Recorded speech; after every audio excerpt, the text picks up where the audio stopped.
Hello and welcome back to Beckler Guitars and Repair. This is my 1979 vintage Boss DS-1.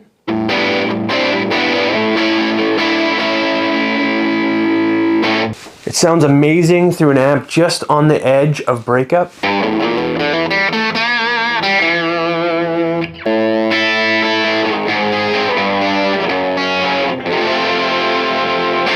But how does it sound compared to a modern version?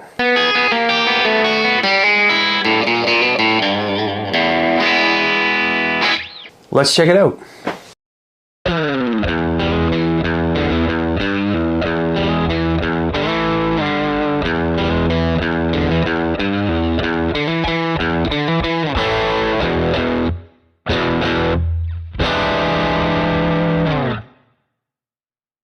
So a little bit of a brief history on the DS-1. So the DS-1 is the first distortion pedal ever released by Boss, and it was released in 1978. It's gone through a couple different revisions over the years. I think 5 different revisions of this pedal, but this one is the original. A few distinctive characteristics of these older ones is you can see the pedal itself is a little bit wider than the modern versions.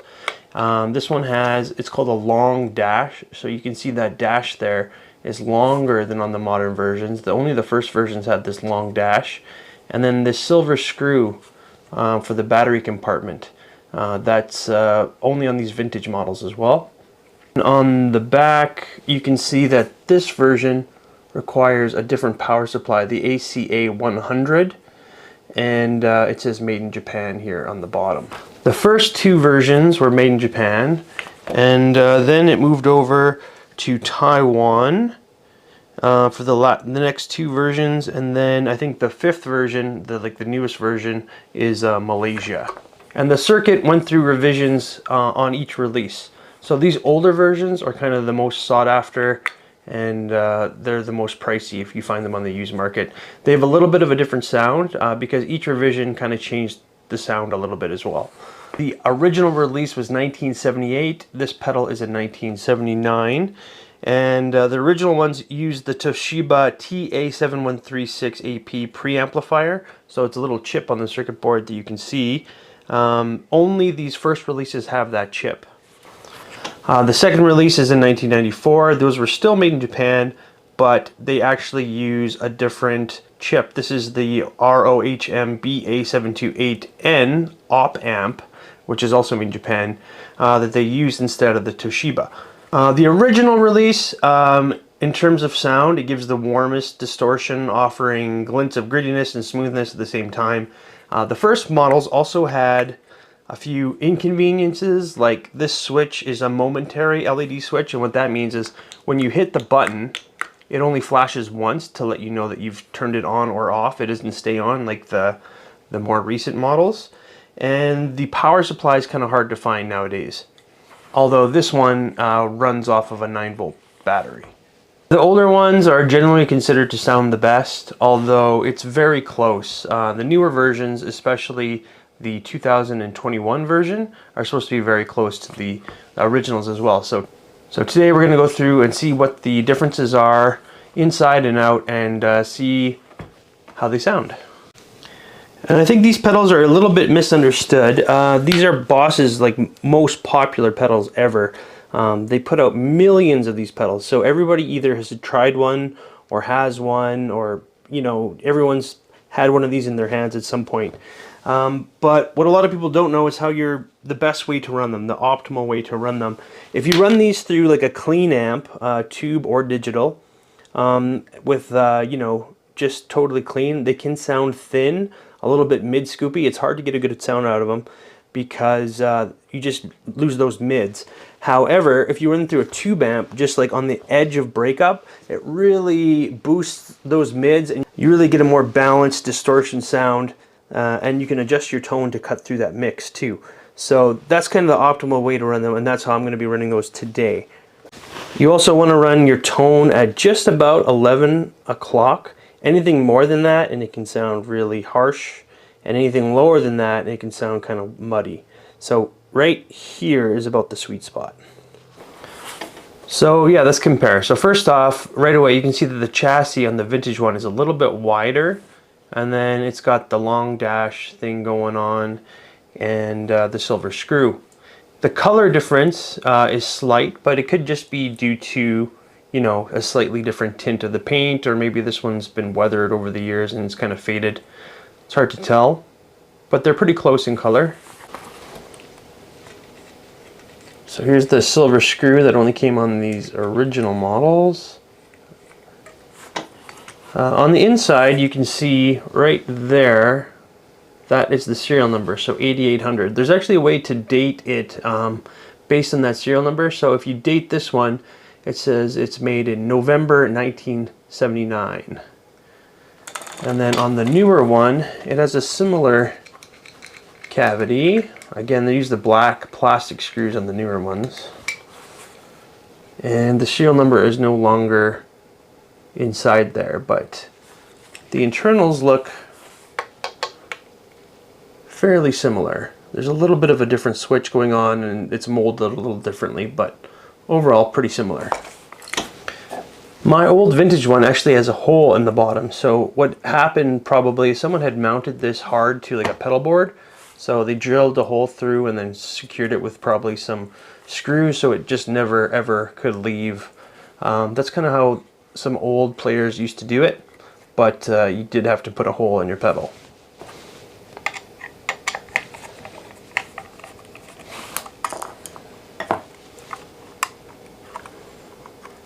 Alright, opening it up, it looks like someone has put this this plastic piece to protect the circuitry. I do not think that's stock. I think someone had put that there after the fact, and then someone covered the hole with some shielding tape. And here's a look at the original 1978 circuit. You can see on the bottom there it's labeled the DS-1. And if you have a quick look at the insides, you can lift this up and have a peek. So right here, that's our Toshiba chip right there. And they made a revision to this model in 1994 because those were no longer available. Those were at the end of their stock life. And then you can see all the other, you know, vintage capacitors and bits and bobs. And yeah, kind of cool. So these newer versions look a lot different inside. So yeah, this is all that there is. This kind of chip here, chip there, and some pots. You can see that circuit board down there says made in Malaysia. And yeah, it's surface mount technology. And these newer ones are actually supposed to sound really good. I just got this one, so I'm interested in comparing it against my vintage one. The price difference is very different between these two. So you can get a brand new one of these, the version 5, for about $85 or so, brand new. And these vintage ones are going for quite a bit of money these days. You know, they can be up to $500 to $600 Canadian. Sometimes you can get them for a deal if people aren't really aware of what they've got. But they're definitely going for a premium these days. So, okay, let's go ahead and plug them in and see what the difference is in sound. Alright, I'm going to be using my R8 for this test, and I'm plugged into my Fender Deluxe Reverb. I'm using an SM57 to mic that up. And I'm also using an Audio-Technica condenser mic for the room. And I'm just going to be doing an A to B comparison. I've got it set up at the most common, you know, setting for the DS-1. Basically, I'm putting the tone at about 10 or 11 o'clock. That's where you start to get a little bit of the highs back into it, so it's not really muddy. And then using the tone and the distortion kind of right where you want it. This is kind of the sweet spot. But I will play around a bit with the settings for both while I'm playing so you can hear the difference. All right, here's my clean tone.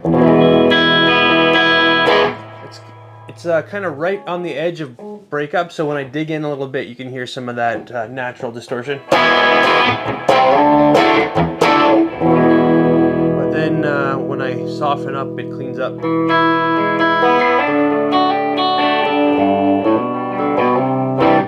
So yeah, that's kind of the perfect setting for the DS-1. If you use it on a tube amp kind of below that setting, it tends to sound a little thin. But if you use it right at that edge of breakup, that's kind of the magic spot for a DS-1. So that's going to be doing for both of these pedals.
right, final thoughts on the vintage DS-1, the 1979, versus the version 5 DS-1. This one's made in Malaysia, and it's a 2021.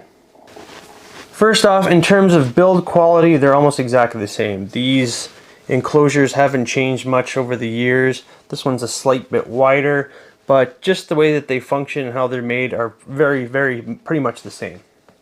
The insides are totally different. This has the old circuit board style with like the wired in, hand wired capacitors, that kind of a thing. It's also got that Toshiba chip on here. This one is a surface mount, like printed circuit board type of thing. So on the inside, they're vastly different. In terms of convenience, the modern one's better. It's got the actual switch so you know when it's on and stays on. You can also use modern power supplies with this one. Or a 9-volt battery. So yeah, this older one, it's got a momentary switch. So what that means is when you hit the button, it just flashes on or off, showing you that it's switched. So it doesn't stay on while it's engaged, which is kind of annoying. This one also requires a vintage power supply, the ACA. So if you plug in a modern 9-volt into this, it's not going to work quite right. And just because this one's old, the switch is kind of wonky on this one. You can see in the video there was times where it didn't quite engage and I really had to push on it. So that's just kind of an old pedal thing. In terms of sound, they were very close. The Distortion, the vintage one, it had a little bit more of like a warm characteristic to it, a little bit of a warmer sound. And the breakup was a little different. You could hear the kind of like a fizzier, sort of a vintage sounding breakup. The modern DS-1 sounded very similar, but there was slight differences. But I mean, this one gets you like 90% of the way there, I think, when compared to a vintage one. The vintage one's got that extra, 10%, maybe even less, maybe 5%, but you can hear a difference. They both sound really good, and according to the internet, I did a little bit of research. These modern versions are one of the best sounding versions when compared to the vintage ones. Apparently this new iteration gets it really right. So, $85 versus, $500-600, I would definitely go for the modern one.